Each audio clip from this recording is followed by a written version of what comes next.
Olá, turma, sejam todos e todas bem-vindos à nossa primeira aula, segundo encontro, né, de introdução, melhor, metodologia do trabalho científico. Eu gravei há pouco a aula de introdução à sociologia, misturando as bolas. Bom, tivemos já um encontro na semana passada, vocês sabem, essa disciplina, bem como as outras, são compostas de 20 encontros, né? Sexta-feira passada tivemos a palestra, já conta como um encontro desses 20, e hoje é a nossa primeira aula, em que eu vou gastar o tempo aqui fazendo a apresentação da disciplina, procurando dar aí as informações preliminares para que vocês possam começar a desenvolver o seu trabalho. Certamente vocês estão aí, vou até confirmar aqui, penso que vocês são todos primeiro ano, né? Geralmente metodologia é primeiro ano. E o que vai acontecer? Vocês precisarão desenvolver até o final do curso de vocês o que a gente chama de TCC, né? O, o TCC é o trabalho de conclusão de curso, está aqui exatamente, primeiro ano.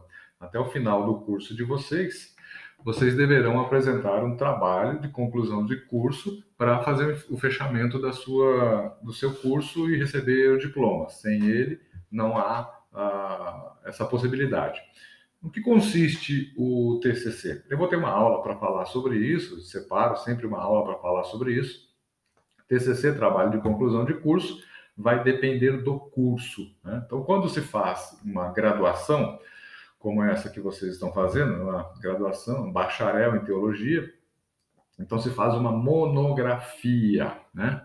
Ou alguns cursos abrem a possibilidade de se fazer um artigo científico, que é o caso da FAESP. A FAESP antigamente exigia a metodologia, a monografia, e depois passamos a adotar, desde o ano passado já, o artigo científico. Tudo isso nós vamos ter uma aula para explicar o que é uma coisa, o que é outra, porque afinal de contas faz parte da disciplina, né? Quando se faz quando se faz um mestrado, então se escreve uma dissertação de mestrado. Eu estou dando essas informações para que vocês saibam rigorosamente o que é uma coisa, o que é outra coisa, para não sair por aí falando errado, né? Quando se faz um doutorado, se defende uma tese. Então aí você já vê que muitas pessoas erram, né? Olha, o sujeito defendeu a sua tese de mestrado. Errado. Em mestrado se faz a apresentação, a defesa da dissertação. Tese é só no doutorado. Então, é bom que você se acostume com esse rigor, com essa precisão, porque é tudo o que eu exijo nessa disciplina. E não exijo para mim, eu vou avaliar vocês, evidentemente, mas é bom que vocês vão se acostumando com isso, porque no TCC de vocês, no trabalho de conclusão do curso de vocês, será preciso ter isso muito claro, ter isso em mente. É necessário ter precisão, né? Porque você pode ser mal interpretado. E na má interpretação, você pode perder uma nota, pode reprovar, pode dar a entender uma coisa quando você quis dizer outra. Então, em metodologia, a gente aprende sempre a nos cercarmos da informação correta, precisa, conferir o dado, conferir a informação. Não basta, ou melhor, a gente procura fugir, né, do que a gente chama em ciência de senso comum. Senso comum é o que as pessoas dizem por aí, mas as pessoas estão certas? Nem sempre, né? Aquela história do telefone sem fio, quem conta um conto aumenta um ponto. Isso é o senso comum. As pessoas vão reproduzindo as ideias, mas não conferem, né? E aí tem muita informação errada, desinformação, informação imprecisa, informação falsa, as fake news, né? E aqui ninguém quer trabalhar com informação falsa. Nós somos cristãos, seguimos Jesus, que disse que ele ser a verdade. Se ele é a verdade, nós precisamos primar pela verdade. E no senso comum tem muita lenda urbana, no meio evangélico, por exemplo, né? Eu já dou sempre exemplo em sala de aula. O pessoal vai na igreja, aí o pastor fala: ah, não, a Bíblia diz não cai uma folha de uma árvore sem que Deus não saiba. A Bíblia não diz isso em lugar nenhum. Quem diz isso é o Corão. O livro dos muçulmanos é que diz que não cai uma folha de uma árvore sem que Alá não saiba. mas as pessoas repetem isso na igreja como se fosse verdade. Ah, mas o que que isso quer dizer? Quer dizer que Deus sabe todas as coisas, inclusive que não cai uma folha de uma árvore sem que Deus não tome conhecimento, né? Mas Deus não é onisciente? É, mas esse versículo não está na Bíblia, então isso é uma imprecisão. O que a Bíblia diz, né, conforme Jesus falou, antes todos os fios da vossa cabeça estão contados. O que significa que Deus sabe todas as coisas, inclusive que não cai uma folha de uma árvore sem que ele não saiba, e sabe também quantos fios de cabelo tem na cabeça de cada um. Bom, eu que sou meio carequinha, é fácil contar os meus, né? Mas mesmo assim são milhares de fios de cabelo. Bom, é preciso então conferir a informação, ir atrás da informação certa, para saber se aquilo de fato aconteceu assim, ou se teve alguma variação, ou se não aconteceu. Outro exemplo que eu sempre dou, falei na Semana Teológica, na apresentação da linha de pesquisa de História do Pentecostalismo, né, que nas igrejas evangélicas a gente cansa de ouvir, eu mesmo já ouvi muitas vezes, os pastores exaltando o papel do brasileiro Oswaldo Aranha lá na Assembleia Geral da ONU em 1947, quando ele deu um voto de Minerva a favor da criação do Estado de Israel. Bom, quem foi Oswaldo Aranha? Ele foi um diplomata brasileiro que trabalhou na ONU, ele foi secretário-geral da ONU, ele presidiu a mesa na votação para a criação ou não do Estado de Israel, que aconteceu em 1948. A reunião em 47, a fundação do Estado de Israel em 48. E o que é um voto de Minerva, que o pessoal fala que Oswaldo Aranha deu? O voto de Minerva é quando acontece uma votação e essa votação está empatada, a pessoa mais importante na mesa dá um voto de desempate. Muito bem. Qual foi o placar desse voto de Minerva? Foi 33 a favor da criação do Estado de Israel, 13 votos contra e 10 abstenções. Cadê o empate? Não houve. Houve voto de Minerva? Nunca, porque não houve empate. Na não ocorrência do empate, não há o voto de Minerva. E onde é que o Oswaldo Aranha entrou em tudo isso? Bom, ele fez um trabalho de bastidor nos dias anteriores à votação, porque muitas nações votariam contrárias à criação do Estado de Israel, e pelo trabalho de Oswaldo Aranha, muitos países mudaram seu voto e acabaram votando favoráveis à criação desse Estado. Então, o que é isso? Eu sempre ouvi essa história do voto de Minerva, mas um dia em Israel, um guia nosso, um guia argentino, inclusive, Yuval Rosenberg, historiador, nos conduzia o grupo que eu estava, e o pastor, não vou mencionar aqui o nome dele, fez uma menção a esse voto de Minerva no ônibus. Nós estávamos com um grupo, né, turistando lá em Israel, e quando o pastor disse sobre esse voto de Minerva, o guia, como eu disse, era historiador, levantou a voz e falou: nunca houve voto de Minerva. Aí ficou um climão no ônibus, que o pastor defendia que tinha havido, e o judeu ali, judeu de ascendência argentina, historiador, conhecedor da história, insistindo que não houve. E o pastor chamou até uma professora da USP, ela fez história na USP, ela confirma a história, o dado. Bom, enfim, eu cheguei no hotel, eu que sou meio chato para essas coisas, cheguei no hotel, peguei meu iPad e fui digitar, fui procurar essa informação, né?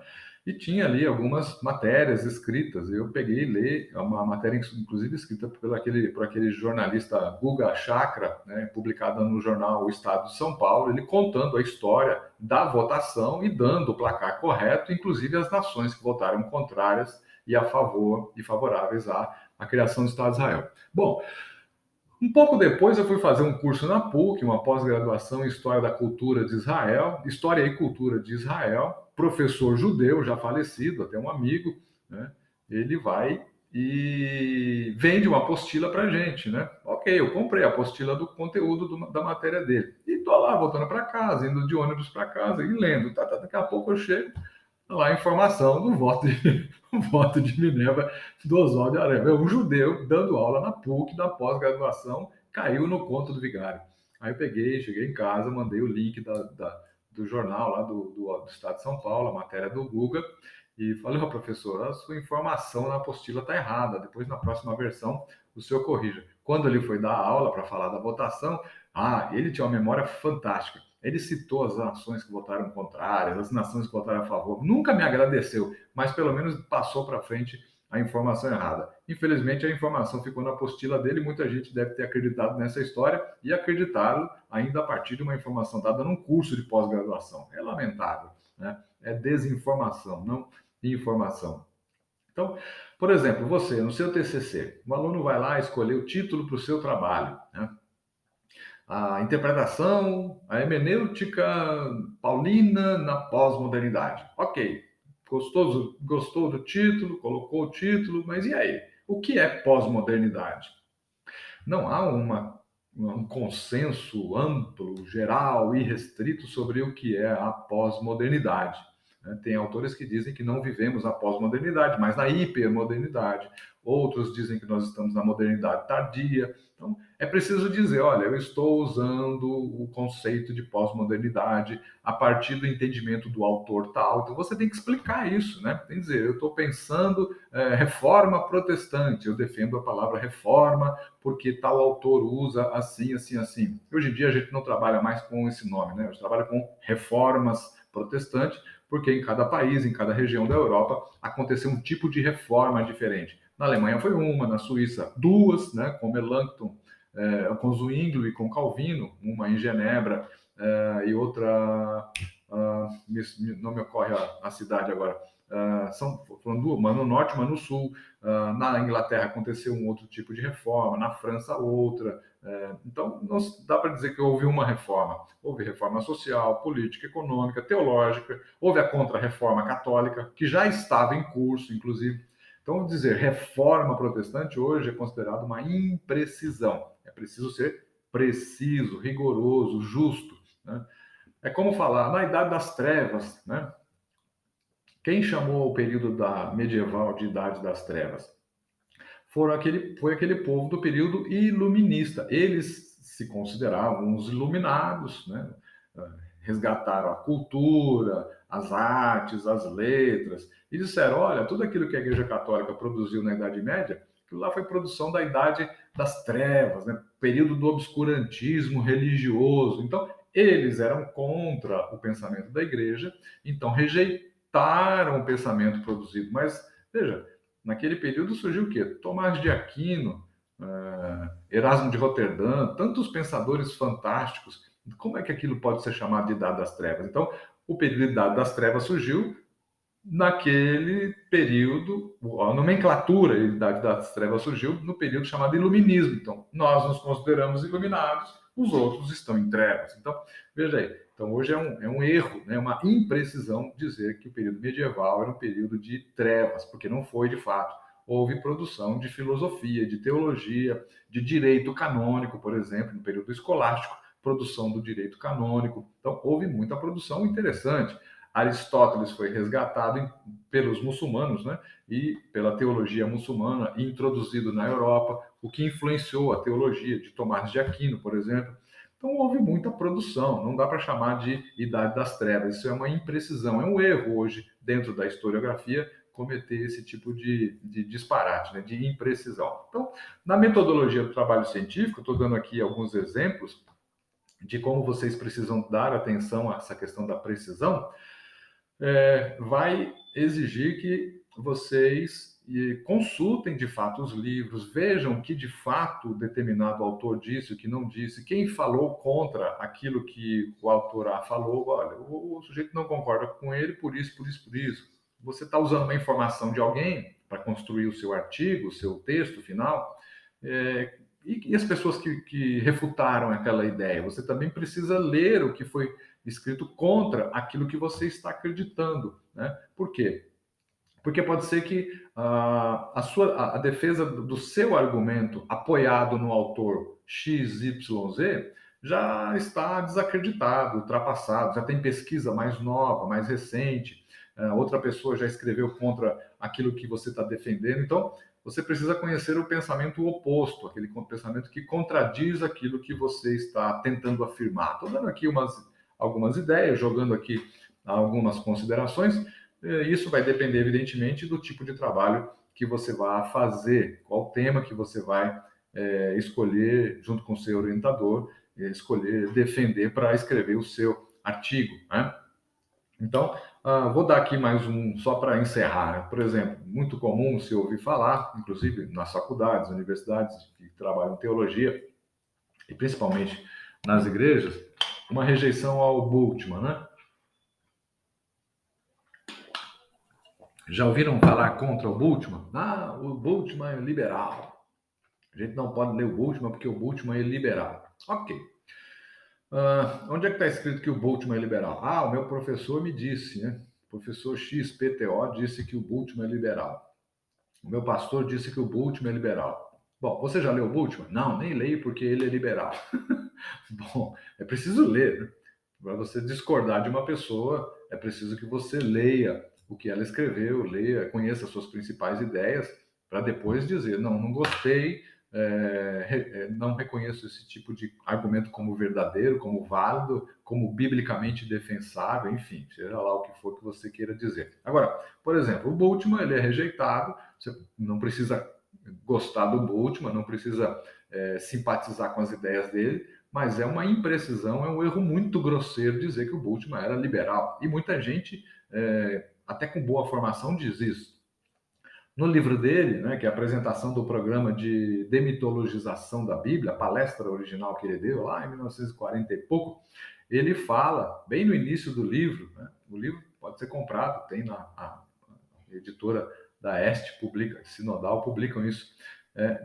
Ele fala, a antiga teologia liberal, ou seja, Bultmann estava escrevendo no período, no século XX já, assim como Karl Barth também estava escrevendo no período do século XX, escrevendo contra o liberalismo. O liberalismo estava acabando com a teologia. Eles não acreditavam em nada, eles sim estavam desconstruindo toda a veracidade da Bíblia, não acreditavam em milagres, não acreditavam em fenômenos espirituais, em seres espirituais, nada disso. Só aquilo que poderia ser demonstrado. Então, o Karl Barth, que veio antes de Bultmann, criou a neo-ortodoxia, ele é considerado um neo-ortodoxo, não um liberal. Por quê? Porque ele disse o seguinte, precisamos resgatar a ortodoxia lá da patrística, séculos 2, 3 e 4. Por isso ficou chamado de neo-ortodoxo, porque o período da patrística se produziu a ortodoxia teológica. O Bultmann, que veio depois, ele não queria seguir os passos do liberalismo, mas queria produzir uma teologia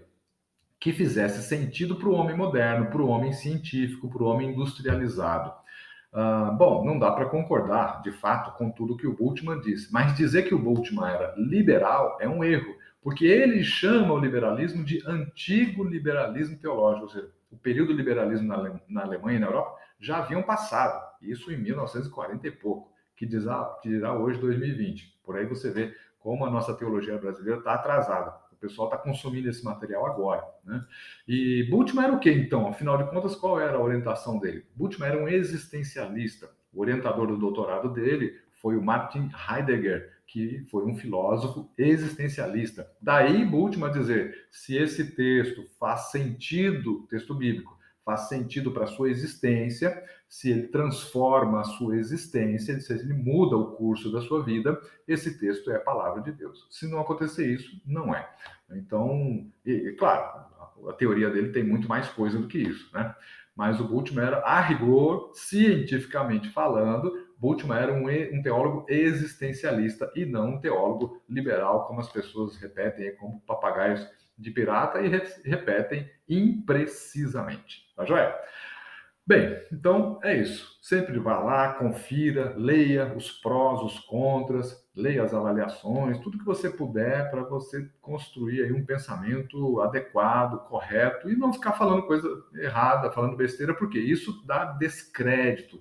Dar uma informação imprecisa para uma pessoa que conhece as coisas, vai jogar você na vala comum. As pessoas daqui a pouco não vão querer mais ouvir você, porque sempre que se dá uma informação errada, imprecisa, infiel ao que de fato aconteceu, ao que de fato está escrito.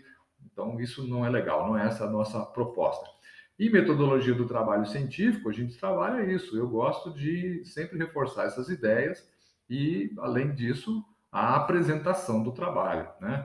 Aí vão entrar as regras de como se produzir um texto. Eu quero dar aqui umas dicas de erros comuns que os autores cometem. Eu tive uma editora e recebia muito texto de autor dizendo: esse livro vai ser um best-seller, esse livro, se você lançar, você vai ganhar muito dinheiro, porque ele é muito bom, tem umas ideias. Isso a pessoa falando do próprio texto, né? Bom, enfim, aí eu ia ler o texto e via que de fato era uma desgraça só, perdi o meu tempo, porque tinha muita besteira, e às vezes, em alguns casos, até textos bons, mas com pequenos ajustes, eles poderiam ter sido publicados, né? Eu quero dar algumas dicas de escrita para vocês também, tenho uma boa bagagem nessa área e penso que posso ajudá-los a produzir o texto. Né? Escrever é fácil, né? Como disse o Pablo Neruda, aquele poeta chileno, aquele escritor chileno, escrever é fácil. Você começa com a maiúscula, termina com um ponto final e no meio você coloca ideias. Quando eu faço essas classes na sala de aula presencial, os alunos reclamam. Ainda bem que aqui no EAD não dá para ouvir a chiadeira de vocês. Mas de fato não é difícil, é preciso primeiro ter um conteúdo, ter algo a dizer, ter um objetivo, e aí seguir alguns passos, e você vai conseguir escrever facilmente. Né? Você vai ter que produzir um artigo aí com 15, 20 páginas, 25 páginas no máximo, ao longo do seu curso, para apresentar lá na frente. Claro, isso não vai ser agora, a gente vai fazer alguns exercícios, eu vou mostrar alguns exemplos para vocês, vou dizer como é que você apresenta o seu texto, como é que você cita outros autores, né? Como é que você dispõe o trabalho, como é que você constrói esse artigo, tudo isso, que tipo de letra, o tamanho da letra, o espaçamento entre as linhas, tudo isso eu vou ensinar para vocês aqui desse curso e você vai, se seguir os meus conselhos, vai se dar bem lá no final. E a primeira dica, não deixa para depois. Já vá tentando observar aí qual o assunto você gostaria de tratar, qual seria o tema do seu TCC, vai escrevendo possíveis propostas de tema, de título, né, que você gostaria de desenvolver, Igreja Neopentecostal, teologia, exegese, de qual parte da Bíblia, parte de história, parte de aconselhamento, teologia prática. Às vezes, nas disciplinas que vocês cursam, no primeiro ano, no segundo ano, vocês podem extrair algum tema que chame a atenção e que você vá levá-lo até o final do seu curso, até o quarto, quinto ano, para poder desenvolver. É legal ter um tema que você fale, realmente eu gostaria de ficar um tempinho descobrindo isso, pesquisando isso, porque senão, se você não for um tema se for um tema que você não curta muito, né, com um ano e meio, às vezes até antes você já está enjoado. Então, escolha alguma coisa que você tenha uma boa afinidade, alguma coisa que vá ser útil no seu ministério, na sua igreja, para a sua vida pessoal, ou na área onde você está trabalhando, alguma coisa que você está desenvolvendo, porque aí você se apega a isso e quanto mais informação você tiver para a sua vida prática, melhor vai ser, né? Então, eu vou apresentar aqui para vocês curso bacharel em teologia, departamento de teologia, formação teórico-prática, disciplina metodologia do trabalho científico, a ementa, né? A metodologia científica é uma disciplina indispensável para o aprimoramento da pesquisa e elaboração de trabalhos baseados em princípios científicos e alicerçados nos vários ramos do conhecimento. Isso significa que a gente pode, eventualmente, extrair informações das ciências humanas, né? Da sociologia, da antropologia, da arqueologia bíblica, né? Da psicologia. Se você vai fazer um trabalho na área do aconselhamento, você pode extrair informações da psicologia, eles serão úteis. Não que essas ciências vão dar a palavra final em teologia. Isso aí seria o liberalismo teológico, né? Permitir que as ciências humanas arbitrem, ou seja, julguem o conteúdo bíblico. Não, dentro da teologia, quem determina como se interpreta um texto é o próprio aparato teórico da teologia. Agora, isso não significa que as outras ciências, história, geografia, arqueologia, antropologia, não tenham informações úteis que possam ajudar a gente a fazer o nosso trabalho como teólogos, como pastores, como obreiros. Sim, essas ciências têm algumas informações que são muito interessantes. Eles fazem muita pesquisa e a gente pode aproveitar essas pesquisas, né? Agora, determinar o conteúdo, a interpretação do conteúdo bíblico, aí sim a gente constitui um liberalismo teológico. O liberalismo é isso, né? Permitir ou determinar que as ciências, as demais ciências, façam um julgamento da Bíblia, até o aparato literário, a crítica literária, que aí a crítica vai desconstruir o texto e tudo mais. Então, é por aí que se cai no erro. E a diferença ali, né, é bem sutil, se não tomar cuidado, né? Tendo em vista que o aluno precisa adquirir condições básicas para a elaboração de trabalhos de alto nível, não apenas no aspecto formal, mas em nível de conteúdo, fazendo uso da documentação, leitura e escrita adequadas, né? Eu vou ensinar documentação, como fazer um fichamento, como apresentar o seu trabalho de maneira escrita, mas dentro do rigor das normas da ABNT, Associação Brasileira de Normas Técnicas. Então, há um padrão a ser respeitado, né? E esse padrão rege todos os trabalhos acadêmicos no país e até fora, né? Até no mundo, né? Então, qual é esse padrão? Então, se um sujeito da área da economia for pegar o seu texto para ler, o seu TCC para ler, ele vai ter uma boa aproximação. Por quê? Porque você seguiu normas que ele também segue. Então, eles vão ter um entendimento mínimo, vão saber do que está se tratando, e aí vai bastar ler e entender o seu conteúdo. Tá joia? Os objetivos: fornecer um instrumental teórico que habilite o aluno a ler e a pesquisar de forma adequada. Sim, a gente precisa aprender a ler também, e eu quero dar aqui algumas dicas de tipos de leitura, né?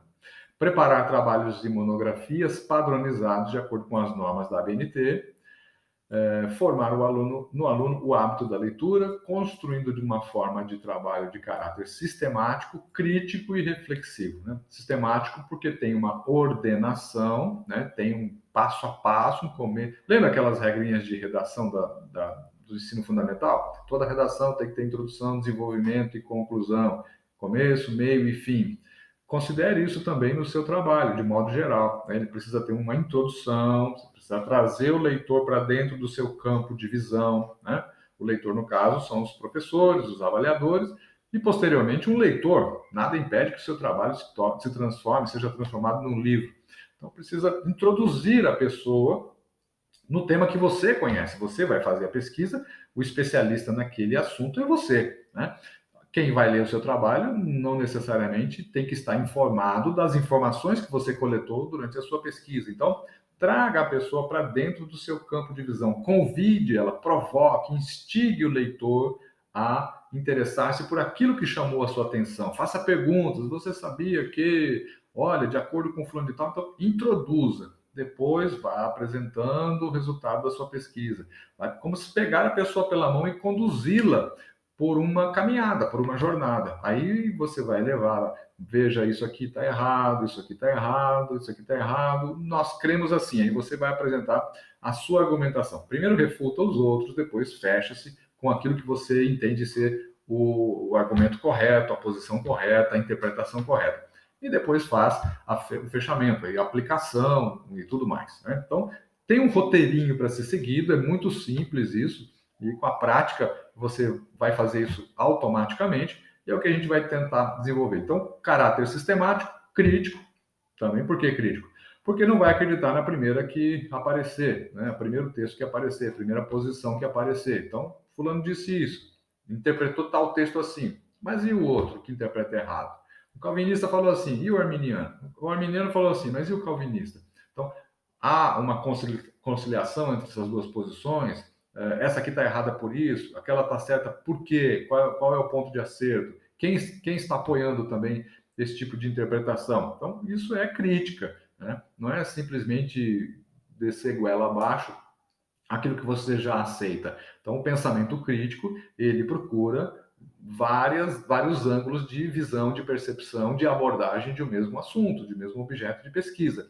E você, como pesquisador, a partir de agora, não é mais escola dominical, né? Não é aquilo que o professor da escola dominical diz, mas é o que as ciências comprovam, é o que a teologia academicamente produzida produz, né? Então, você precisa se atentar para esse aspecto.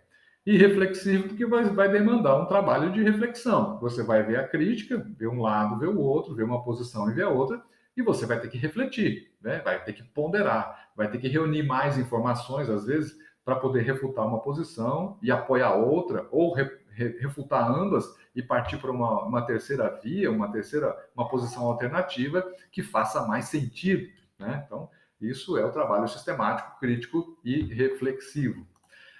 O programa. Então, aí, os diferentes modos de conhecer ou de produzir conhecimento, conhecer e pensar, conhecimento sensorial e conhecimento intelectual, que é o empirismo e o racionalismo, conhecimento vulgar e conhecimento científico. Conhecimento vulgar é o senso comum, que eu falei no começo da aula, né?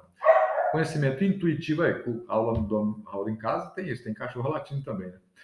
conhecimento intuitivo e conhecimento científico, e conhecimento filosófico e conhecimento científico, né? Então, vamos trabalhar com esses diferentes modos de pensar no longo do curso. Diretrizes para leitura, análise e interpretação de texto, análise textual, análise temática, análise interpretativa, a interpretação de pessoas diferentes, né? Você vai analisar as diferentes posições sobre um tema, sobre um texto. Problematização, né? Qual é o problema que está tentando ser resolvido, que estão tentando resolver, você vai ter que também ter o seu, né? A problematização é o que provoca a pesquisa, né? Eu tenho um problema tal, então vamos pesquisar.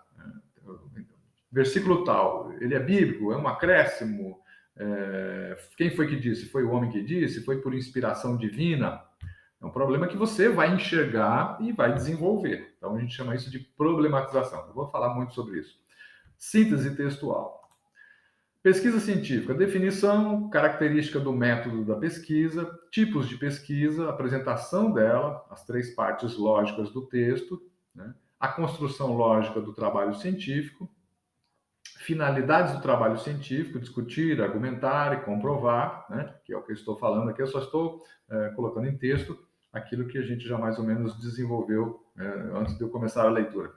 Os trabalhos científicos, a gente vai ver todos eles, fichamento, resumos, resenhas. Os professores certamente vão pedir ao longo do curso algumas resenhas, alguns resumos, e eu vou dar dicas aqui para vocês fazerem esses trabalhos. E todo semestre os professores vão pedir, e aí você vai ter que seguir um critério, que é o critério adotado nas faculdades, universidades, e também a gente tem o nosso. Aspectos gráficos e materiais da redação. A linguagem científica, não pode ser uma linguagem popular. A bibliografia, ou seja, você leu isso e aprendeu de onde. Então, tem que dizer a fonte. Não é simplesmente, eu já sabia, Deus me revelou. Não, Deus não revela aqui na FAESP. Aqui a gente tem que estudar mesmo. Aqui, o trabalho aqui é diferente. Então, fez uma afirmação, tem que dizer em quem você está apoiado, quem você leu para poder fazer isso. Citou um autor, tem que dizer, eu citei o autor no livro tal, na página tal. Se você não fizer isso, constitui crime de plágio. Então, já aprenda desde cara, não é vergonhoso. Ao contrário, é necessário que você indique as leituras que fez, quem foi os autores que você leu para poder chegar ao seu entendimento. Então, indique quem são essas pessoas. Então, aprenda isso desde já, para não ter trabalho. Citou uma ideia, mesmo que você for escrever com as suas palavras, mas a ideia você viu, você tirou de um livro, cite o livro. Vai citar literalmente, palavra por palavra, o que a pessoa disse? Cite o livro, indique a página, qual é a editora, qual é a cidade da editora, qual o título do livro, quem são os autores. Tudo isso você vai ter que fazer a partir de agora. E a formação dos trabalhos científicos, né? Então, vem lá, as aulas são expositivas, né? Vão ser aulas no EAD, sempre nessa plataforma. Pesquisas, vocês vão ter que desenvolver, né, ao longo dos anos, e vai ter mais orientação para frente. Trabalhos individuais, eu vou passar, geralmente todas as aulas eu passo algum exercíciozinho para vocês já ir desenvolvendo a possibilidade do seu trabalho. Critério de avaliação, prova escrita, eu vou ver a possibilidade de a gente não fazer uma prova de múltipla escolha, mas talvez algum trabalho, já que resolva a situação de vocês, um trabalho adiantando o serviço de vocês, né? Trabalhos dissertativos e exercício em sala. Eu posso pedir aqui, talvez para não tomar tempo da aula, que já é uma aula curta, né? Talvez eu passe para vocês fazerem na sua casa, escreva um título, desenvolva uma justificativa, aponte uma problematização e tudo mais. Aí, ao longo do tempo, vocês vão pegando o jeitão da coisa aí e certamente vocês vão gostar. Muita gente fala mal da metodologia científica, mas não é muito complicado, não. Vocês vão gostar, eu tenho certeza.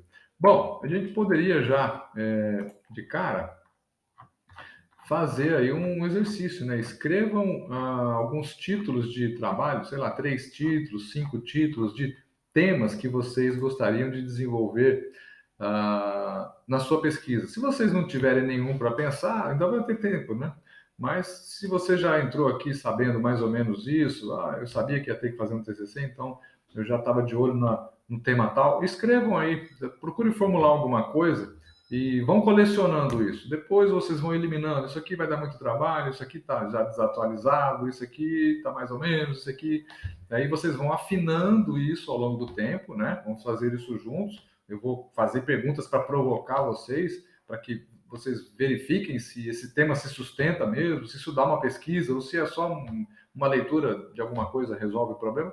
E aí vocês mesmos vão fazendo esse exercício de avaliação do seu próprio tema de pesquisa. Tá joia? Bem, é isso. Bom, eu acabei não me apresentando, né? Meu nome é Magno Paganelli, eu sou professor na FAESP desde 2019, dou algumas disciplinas, vocês estão no primeiro ano, certamente vão ter mais aulas comigo, eu dou História da Igreja, Religiões Comparadas, Panorama Bíblico do Antigo e do Novo Testamento, Teologia Bíblica do Novo Testamento, Introdução à Sociologia, que vocês vão ter no último ano comigo, e Metodologia do Trabalho Científico.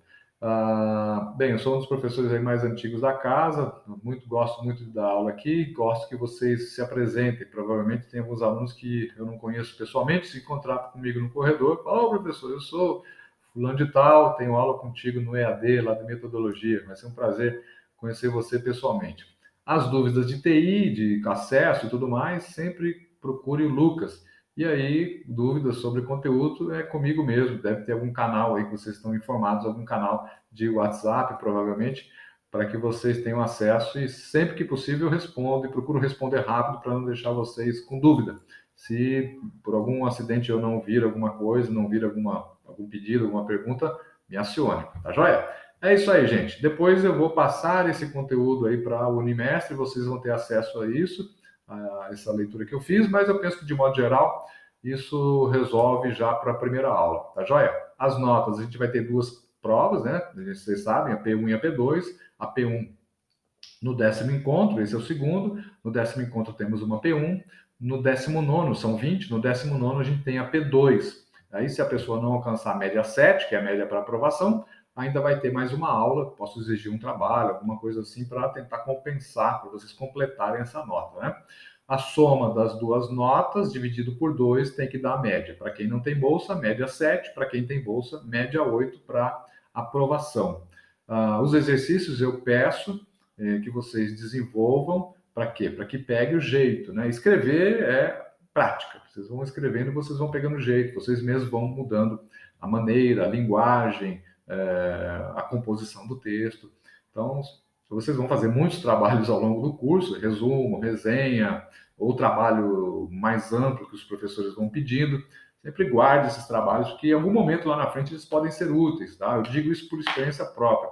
Eu tenho fama de ser um escritor que escreve muito, produz muito, mas eu estou há 28 anos, mais 28, 29 anos escrevendo. Então, às vezes a pessoa me pede um texto e eu já tenho alguma coisa mais ou menos pronta, aí eu dou uma atualizada, amplio, junto esse com aquele e dou uma reformulada, mudo a linguagem dependendo do público para onde esse texto vai.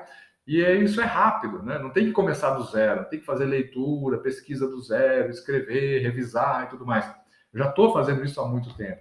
Então, por isso os caras falam, em uma semana o cara escreve um livro. Mas é lógico, tem muito material escrito e eu vou guardando e vou sempre atualizando aqueles assuntos, renovando, pegando mais informação, vendo o que está saindo de novo, né? Então, é uma carreira, é uma construção. E vocês vão fazer isso aqui em pelo menos 4 anos.